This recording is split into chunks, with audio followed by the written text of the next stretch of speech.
Okay, we have reached the witching hour. Thank you very much for joining today. This is our first Ask Me Anything session of 2022. And a number of you have sent me questions already, so I think we should have plenty to talk about. I will try to keep this under an hour, but this will all be dependent upon you, what kind of additional questions you might have. I think there are some that I get periodically, and I suspect that you will like some of the things that were already raised to me. So I would say, let's get started.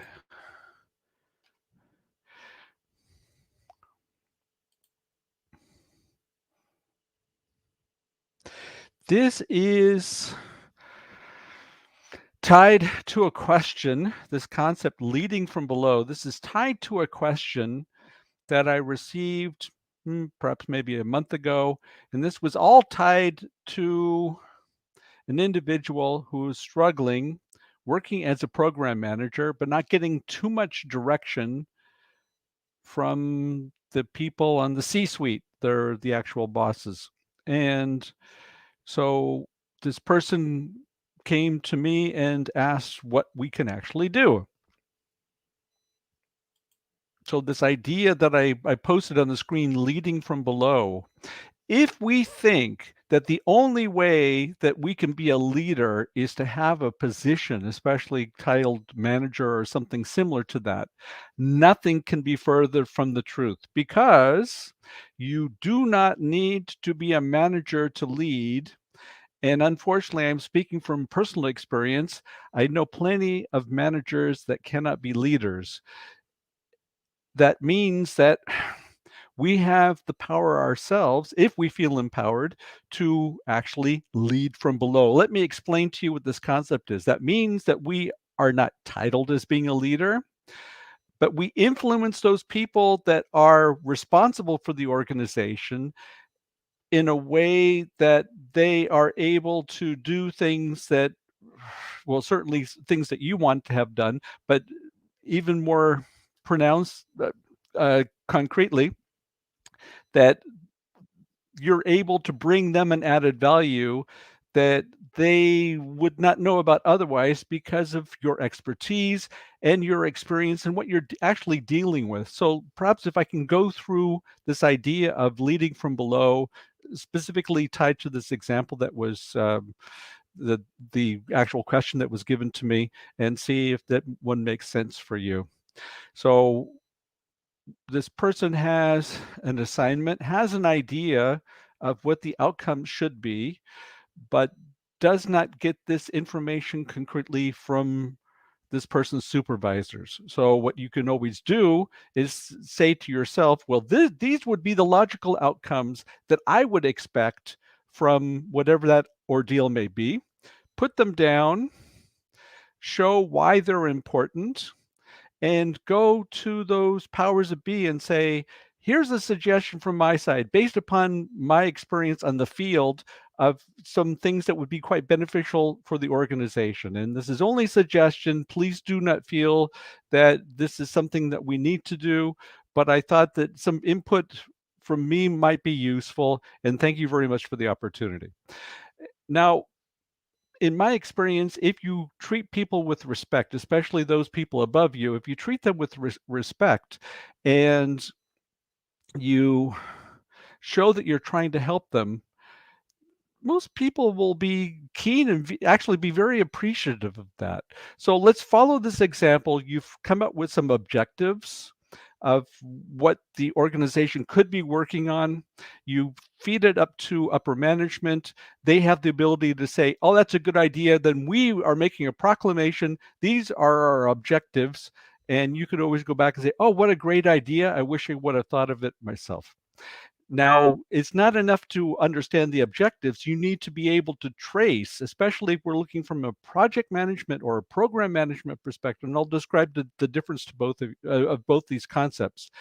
That if you need to be able to show from the inception, stay with project first, with the inception of the project, the tasks that need to be performed, the individuals who need to be involved there, what that project plan would look like so that you actually get to those objectives at the end.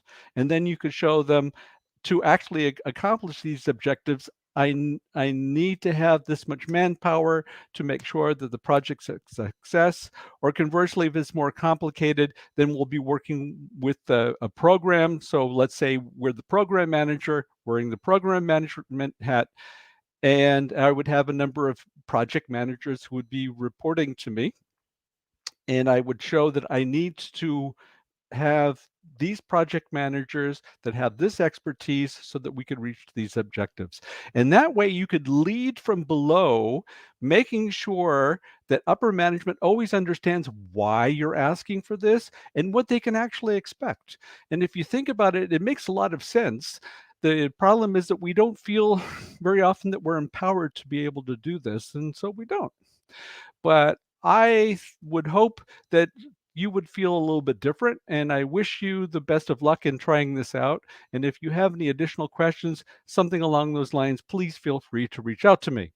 So again, for those of you who joined, thank you very much. I have received a number of questions in advance, but please feel free to put additional questions into the chat box, and I will try my best to get through everything today. So let's move on to the next question. It's staying with program management. I'm currently working for a large retailer and am an aspiring program manager. Could you please suggest if you have any other recommendations that would help me in getting to that role? So we have a case of somebody who is looking to become a program manager and is trying to define the path how to get there. This is what I would do first. Make a list of all of the qualities that are required from a program manager. I can list a few of them out for you. One being, of course, thinking in systems, because if you're a program manager, you're trying to manage a number of moving parts. As a program manager, I have a stable of different projects that I'm managing to reach these common deliverables or the benefits for the organization. So I need to be able to think in scenarios. Well, if I have problems with one project, what effect does it have on the others? What effect does it actually have on the benefits that I'm trying to generate for the organization? So system thinking would be very high on the list. Of course, just like anything tied to any of these professions, either being program, project, or portfolio, communication. Communication is always key. It sounds like a cliche, but I'm afraid it's really true. If you are not able to communicate upstream to upper management and downstream or laterally to your colleagues that are on the same level within the organization and downstream in a way that is understood, that you speak to those individuals in a way that they understand, in a language they understand, or a tone that they understand. And of course, showing respect for each individual in the organization. That's my personal take, which I think allows for a number of things to happen that don't happen otherwise. So the communication would be another element I would make sure is part of it. Understanding the techniques required for that type of position as a program manager. I personally believe that some experience within project management is quite useful before moving on to the program manager. If you understand what a project manager is doing as a program manager, then it allows for you to better perform those types of scenarios, that system thinking, as I mentioned, and it allows you to develop much easier rapport with the project manager. So I would suggest all that's tied to project management would be also on my list, just to name a few. And even if you do not perform those activities or use those attributes within that program management role, don't worry about it. Show how you have actually gone ahead and performed system thinking. Show how great of a communicator you are. And then you can always link that to the position and say, a program manager needs to be a master of communication. Let me show you how well I can communicate and give examples. And I know from a number of years being a manager, that it's not always the wisest strategy to look only at the current qualifications, but look at the individuals and what they actually want to accomplish. And in fact, I tried to always use those metrics for anybody I was hiring. Of course, partially this is cultural. I come from a culture where the title is less important, but more of the abilities is very much based on meritocracy. That being said, I believe today that we have more possibilities at sticking out if you're willing to go up to people and say, "This is what I can do. I would love to work with you, and this is the reason why." I don't see that often enough, and I think that if you try that, you have a good chance. So that would be the start. That would be the starters from my perspective. And if you have an opportunity to get back to me and let me know how my suggestions actually work for you, I would be very appreciative. So I got a question. This is coming from Monica Antar. Greetings, Monica. How do you deal with know-it-all managers with no project management experience or knowledge, who do not take expertise or specialty seriously? Leading from below seems hard to do. Yes, you need to have enough self-confidence to lead from below, and you need to be willing to take the responsibility for making those suggestions, and even to a certain degree, and I even taking on some accountability that really is not part of your role. Unfortunately, and that I'm only basing this on my own experience, that we have know-it-all managers. Let's play psychiatrist here. The know-it-all manager. Why is a person a know-it-all? What do you think? My gut feeling is that they're actually pretty insecure, because otherwise you would not need to throw your weight around. You wouldn't need to always insist on on having the right idea, because if you feel comfortable and you feel confident, then that's not necessary. So you're probably dealing with somebody who's insecure to begin with.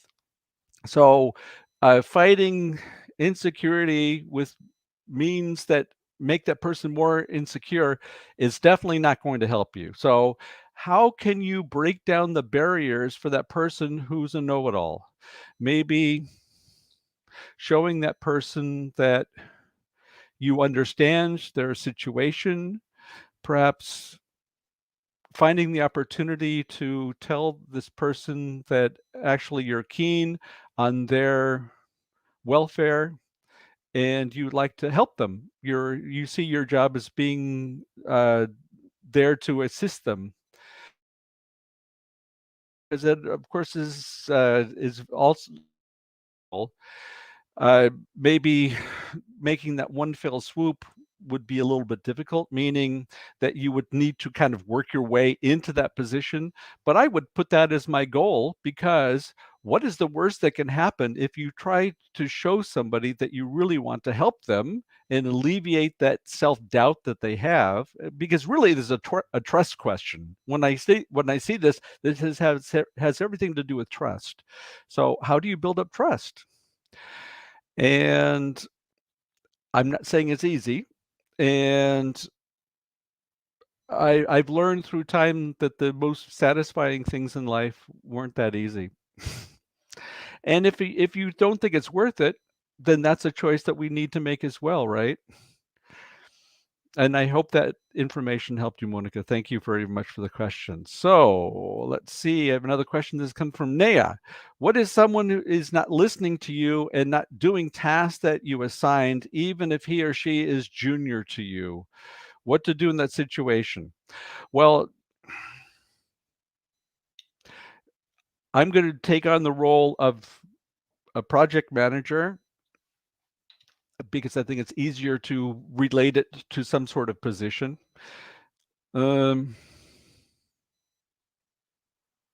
Instead of actually pointing the finger out, maybe going this direction, I would ask myself the question, was the assignment clear?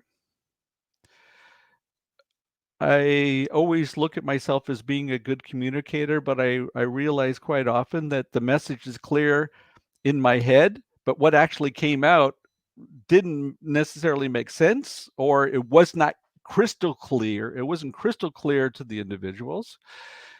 And I know in the times where I never checked to see whether they really understood, that's where things actually go astray. So maybe taking a step back and making sure that that person understands, and getting some sort of validation from the individual.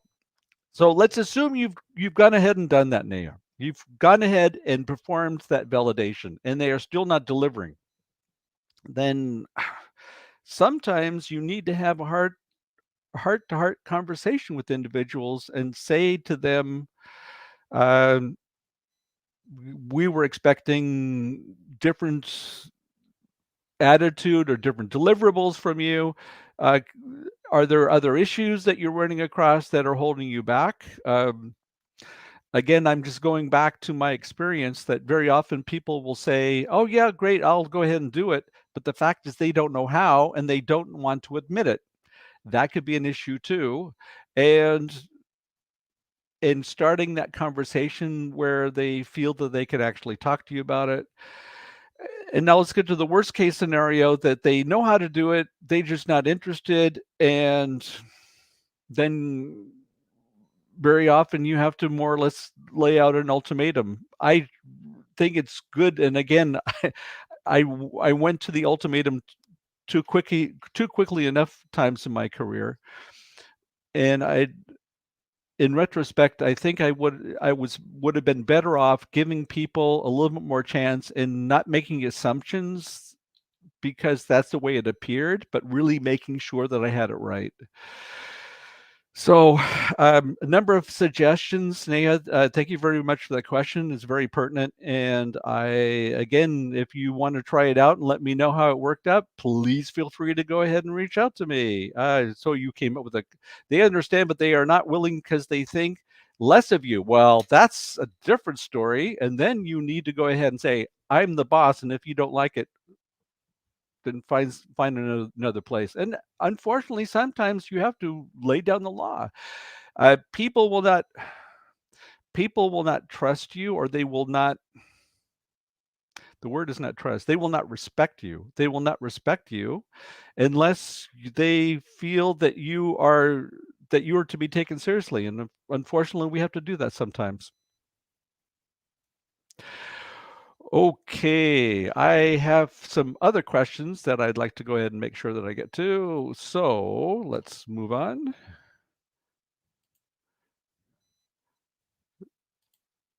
So what is project, program, and portfolio management, especially the last two? I'll go through them one at a time. So a project manager is responsible for managing a project in comparison to a process which is repeatable. And I know that there are people who disagree with me. I'm going by the PMBOK definition, which I believe is true. A project is a unique endeavor that has a beginning, middle, and an end. I've been working for enough companies that where we were not allowed to close projects because they were always afraid to hand it over to operations. But following the definition, a project does have an end and is handed over to operations, who would be responsible for taking the deliverables and creating processes that make sure that those deliverables are optimized. So that would be a project manager. Go to the second part, a program manager. A program manager is the benefits is responsible for delivering the benefits, or benefits realization. That was the word I was looking for. The benefits realization are the outcomes or the impact that the organization is expecting. And I think that's extremely important to concentrate on this idea of impact and benefits, because unfortunately, we have a tendency within project management to consider our job to be done once the deliverables have been created. But what we don't do, and this is partially tied to organizations, we do not validate that those deliverables, the ones that we were responsible for making sure are taken care of, that they actually bring value to the organization.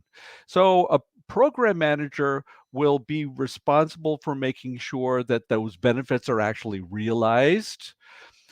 They are also uh, very much in tune to those strategic decisions that are being made within the organization. Very possibly the strategic objectives might change, and those deliverables or those benefits that you were responsible for as a program manager are either no longer needed or they've been changed, which means that very possibly within your program, you will have to add projects or perhaps even get rid of projects. You'll have to have projects closed, which I think is a great segue into the last one. Let me go ahead and flash that on the screen, and that would be portfolio management. Now, I'm going by, there are a number of definitions for portfolio management. I'm going to stay with the project management definition. We're talking about project portfolio management, whereas interestingly enough, we call it project portfolio management, but we're also responsible for the processes within the organization. And you would think, okay, well, why would we be responsible for the processes in the organization? Uh, well, the portfolio manager really needs to make sure that whatever the organization decides as being their strategic objectives are implemented throughout the entire organization. And I can give you some examples, and let's start with the program. As I mentioned, the program can possibly change depending upon what those objectives are. So the program manager would very possibly be told by the portfolio manager that we do not need these projects anymore within the portfolio, or conversely, you'll need to take on some projects to the program. Now, let's continue on that process. Now, if you have an organization where the strategic objectives are changing, or the strategy changes in the way that you measure it or the objectives, well, there's nothing worse. And I've been in this situation, folks, so it's not something I'm dreaming up. This is based upon true experience, where the organization changed the strategy but was not very good in informing the rest of the organization about the strategic change. So farther down the chain, you will have individuals who think that they were doing a good job, but actually, because they shouldn't be doing what they're doing right now, they are sabotaging the strategic objectives every single day. And I am not kidding. I've seen this enough. And so the portfolio manager has to be really in tune to not only what's taking place on what's being created, being the program and the project, but actually what's being managed within the organization, because depending upon some changes that might be already needed within operations, that might foster you to take on new projects or new programs. So you have to be able to look at from the top down and also from the bottom up. And maybe some last comments about portfolio management. And again, these are based upon traditional roles that could look different within your organization. I personally believe that the portfolio manager should have close contact to people in upper management, those people who are responsible for making the decisions, very possibly can be right below, or conversely could even be part of that upper management scheme, structure, better said. And it, that person is really responsible to make sure that what the upper management wants to have done, that it is actually working. So it's a very, very important position. So let's go continue. Um, how do they relate or overlap? I think I covered that in describing the individual positions and how they're different in the interrelationship between all three.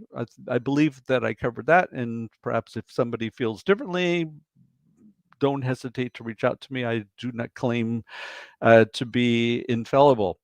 What advice would you give to someone who is exploring these fields as a possible career move? I think I answered that earlier in the example that I gave tied to the program management position. Understand what the actual position entails. What are the qualities or the skills that are required by the individual who is supposed to be performing that? Figure out ways to show that you are mastering those skills, or figure out ways to ensure that you can sharpen the sword, make sure that you can truly master those types of skills, so that you can work your way in a position to say, so I have the skills, I just don't have the position, I haven't had the chance. So, but I really like to do something. How can I do that? And I've received this question before. So if the company is not very cooperative, well, sometimes we need to make the decision. Maybe it's best to move on to somebody else. And of course, that's not always easy. It appears that, at least in certain parts of the world, that it's become a little bit easier.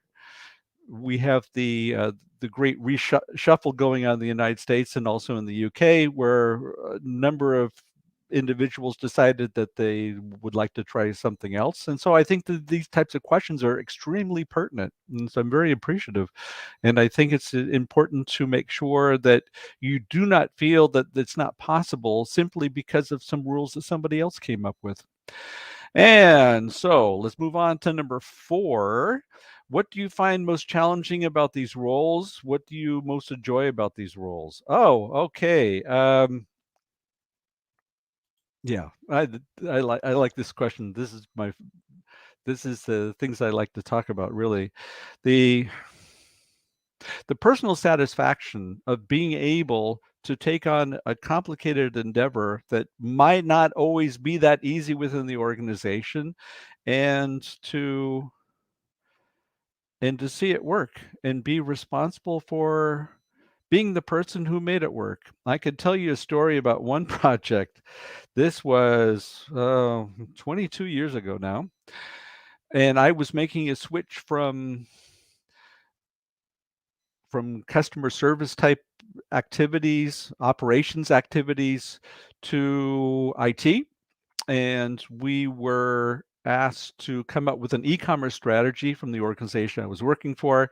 And we had decided to build a portal for our clients. And we had 10 weeks to do it.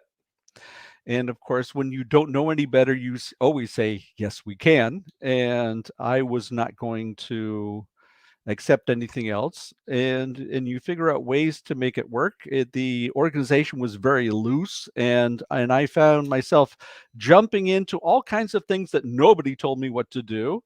I I saw that something needed to be done, and I did it.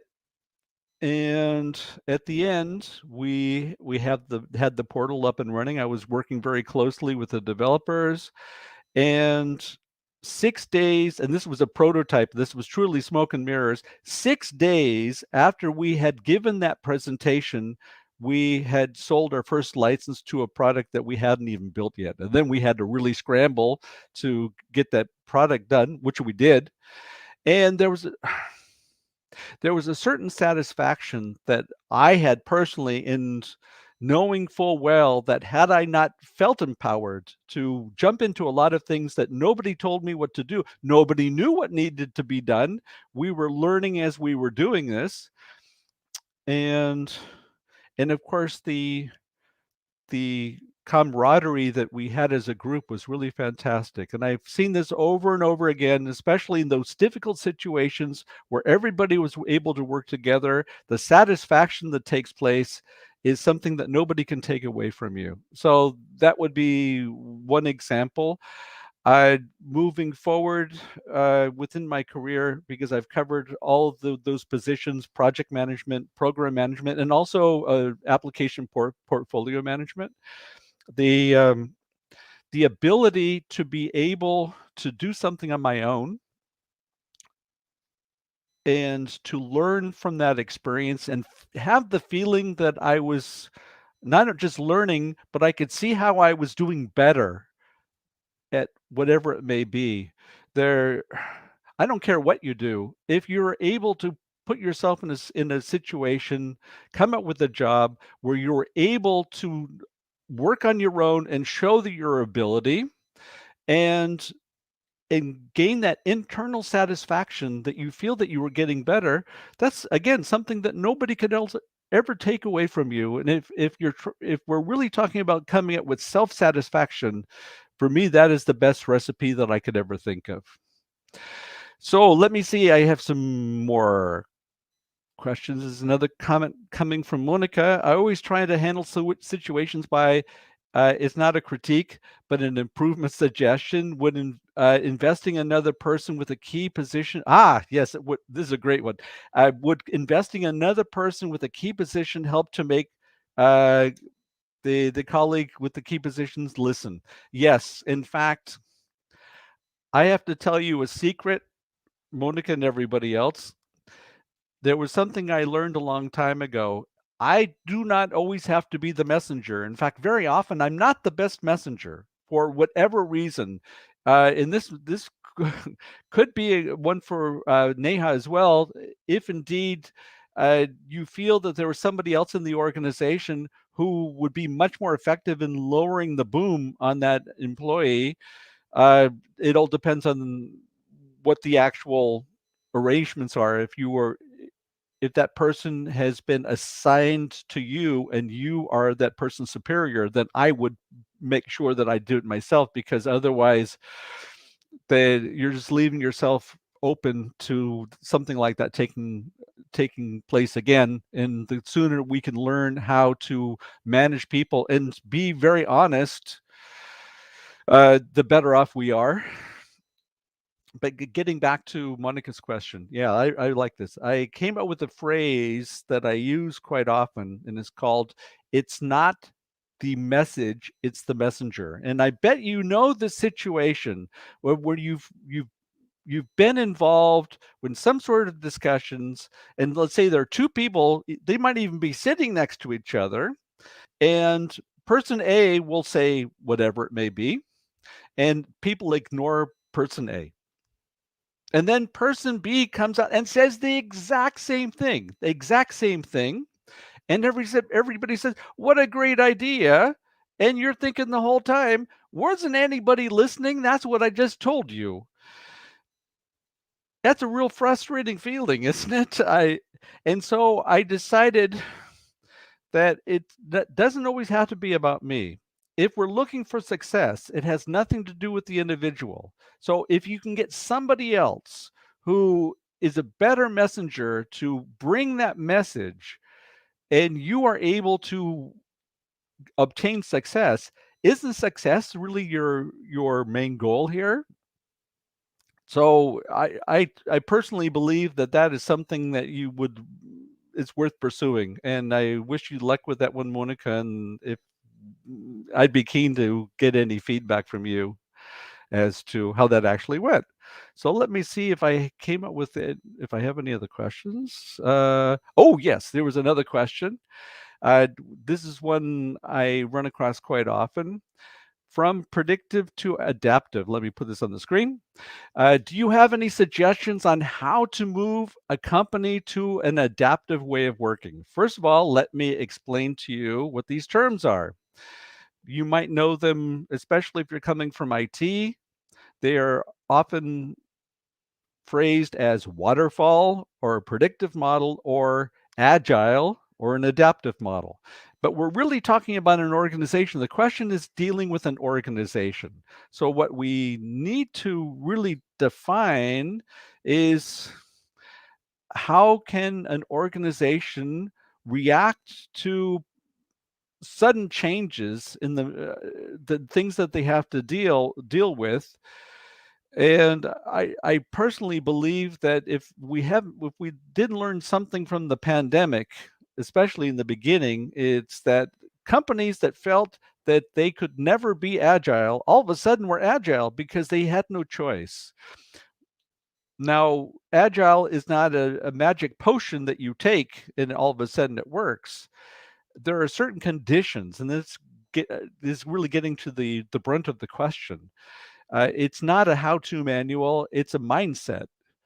So why did it work for all of these organizations, that especially those who felt that they could never be adaptive, and all of a sudden they were adaptive? Well, first of all, they had to believe that they could. And part of that believing that you can has something to do about having enough faith in your organization. So let's drill down a little bit more. Who works in the organization? Well, they're the employees, right? So if the employees are seen as being capable of making maybe decisions on their own, because following the adage, the people who do the work know it the best, and I try to close the circle on that concept I mentioned in the beginning of the session, tied to leading from below. I think that follows the same direction. That you want to develop an organization or an atmosphere where people feel that they're respected and their opinions matter. And in fact, that a true manager is not the person who tells the employees what to do. A true manager is someone who gets rid of the impediments, which is also a very important part of Agile, gets rid of the impediments so that those people can actually do their work. So if you do not have a situation where the employees are trusted, that they feel empowered to make changes on the fly, that the organization does not support everyone, then it becomes very difficult to be adaptive, because the organizations that can't do that, they feel that the decisions have to be coming from up on top.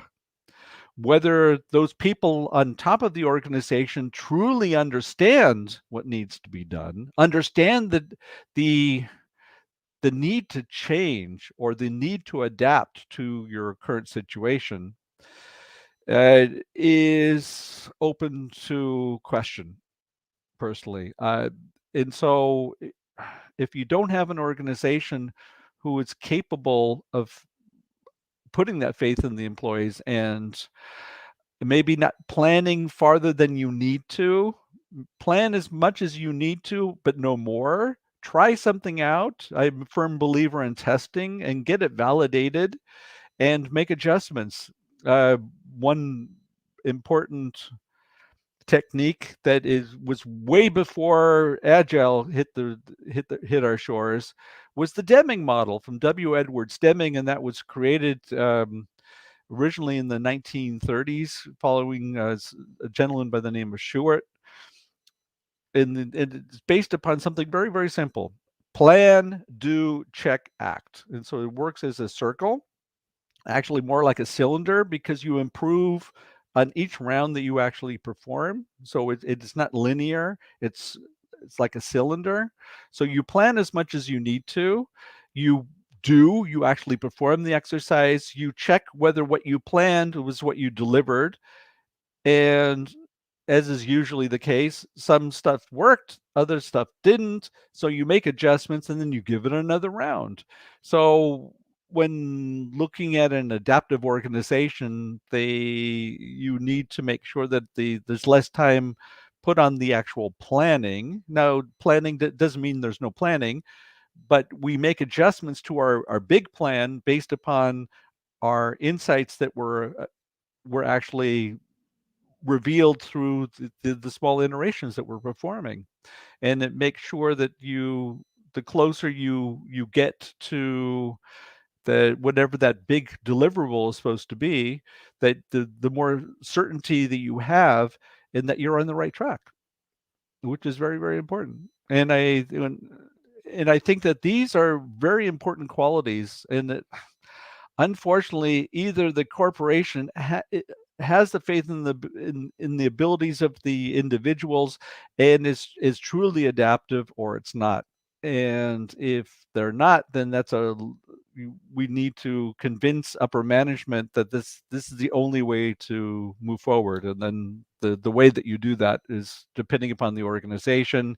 Either you show that this is the flavor of the month and everybody else is turned to adaptive, or they see that the situation is very serious and they have nothing else to lose, because it's always risk management, especially for the individuals. But it requires a different mindset. It definitely requires a different mindset. Okay, let's see if I have any other questions that were coming from before. Oh, no, I don't. I could move on to, let's see if there are any other questions coming from you. No, it seems like we have got to, oh, here's one. Okay, I am struggling with a customer who does not track any work, but wants to know the status of the projects. Okay, then.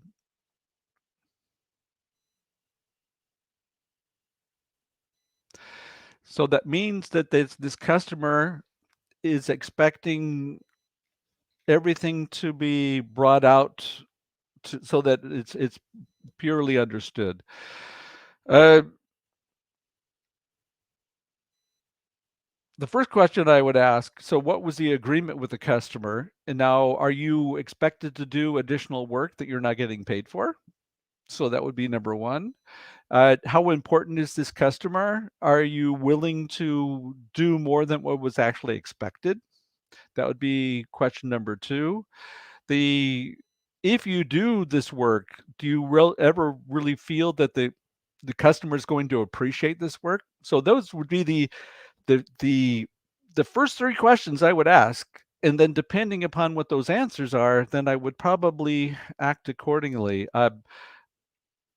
That would be my initial response. Now, perhaps showing that you are not alone, I could think of a number of times that I have run across customers who more or less left it up to me, and so I looked at that as being a sign of trust, that they didn't feel that they needed to micromanage me, that they expected hardcore communication, which I think is important regardless of whatever your position is, but especially within the project, program, portfolio realm.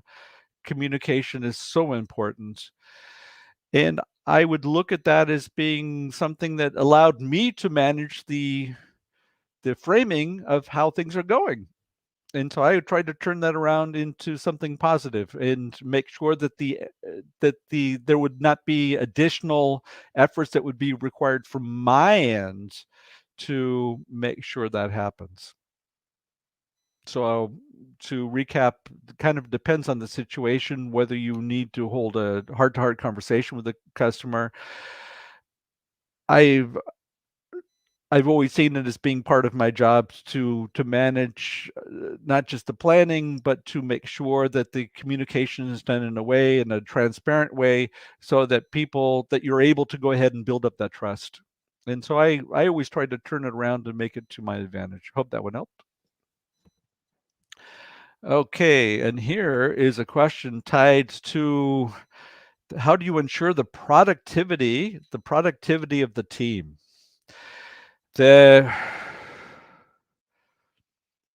First of all, we need to define what is productivity. How is this going to be measured? So the first step I would make sure is that we all have a common understanding of what the outcomes are what we expect. And going back to something that I mentioned earlier in this live stream, that we can come up with deliverables, but it doesn't mean that they bring value. So what type of impact are we looking for within the organization? And we should base that productivity on the impact that's expected, so that we go from the end to the front. That would be step number one. Step number two would be, let's perform an assessment here. Do you have the right people? Have they been trained properly? Do they, is it doable? Has the organization put through expectations that are not physically possible? I've seen them all, folks. I've seen them all. So I would make sure that I'm not putting undue pressure on the employees to do things that they cannot do. So is this realistic? Are we talking about something realistic? That would be my next step. Do we And then maybe let's take a look at the people. When there's a technique that we use very often in projects, and it's a capability and capacity analysis. And I think this would be quite useful to go through this technique for this question. The capability and capacity are two separate elements. Sometimes we confuse these words, but let me give you a description of both. Capability means, am I able to? Does that mean that infers that I have the right personnel to perform these activities, that I have the right infrastructure within my organization to fulfill these tasks, and very often, do I have the wherewithal within the organization, the maturity is probably the best word. Do I have the maturity in my organization to make it happen? So that would be the capability component. Let's move on to the capacity. So you have the right people. Do you have enough of the right people? Do you have enough of your facilities? Because if the facilities aren't big enough to ensure the productivity, then you have a problem. And very often, do I have enough cash to make sure that any gaps are being filled? And of course, there are all kinds of different types of components that you could add to this model, but it gives you an idea of simple questions, really simple questions that you can ask to make sure that the conditions are right to be productive. Now, maybe just to make sure that I come up with a proper definition or proper description, better said, of the last part, and then getting back to the actual management of the employees. So do they understand what's exactly expected of them? Do are they motivated to make sure that those things are being completed? Do you feel that you have an overview over what they're doing? And if there are any problems, do they need further instruction? Are they able to manage that on their own? So there are a lot of questions that I would pose in that situation, and looking at from the meta viewpoint, looking capacity and capability, and then looking at it from a managerial perspective. And then depending upon what kind of answers you have, then you'll be able to make some sort of assessment, right? So I hope that one helped you as well. And I think if there are no more questions, then I will go ahead and oh, sorry, I got another question. Let's see, I should be not be so keen to go ahead and close the session. I waited long enough, you get some more questions, so that's great. Oh, sorry, we already covered that one. Apologies for that. So we have covered all the questions. So thank you very much for joining. And for those of you who are coming from LinkedIn Learning, just as a friendly reminder, let me take this one off the screen. As a friendly reminder, I am a, a, a, a teacher or an instructor is the word that we use. I keep running, I'm missing the terminology. I'm an instructor. I believe that's the term we use these days. On LinkedIn Learning, and my course is Learning Program Management. And so if you are a LinkedIn Learning subscriber, then please feel free to go ahead and take a peek at my course. And I'd be keen on any feedback that you might be able to supply to me, and I hope that you were able to get some added value out of this session today. Thank you very much for the opportunity. I enjoy this chance to interact with all of you because it makes that everything that we do on LinkedIn Learning, it makes them much more tangible. And anytime that you have the feeling that these things that we talk about in our courses, that there's something that you could use, then we did a good job. So again, I'm very appreciative of this opportunity to speak directly to you and look forward to the next opportunity to try this out one more time. I wish you a very pleasant rest of the day. And hopefully we'll go ahead and try another Ask Me Anything here very, very soon. Cheers.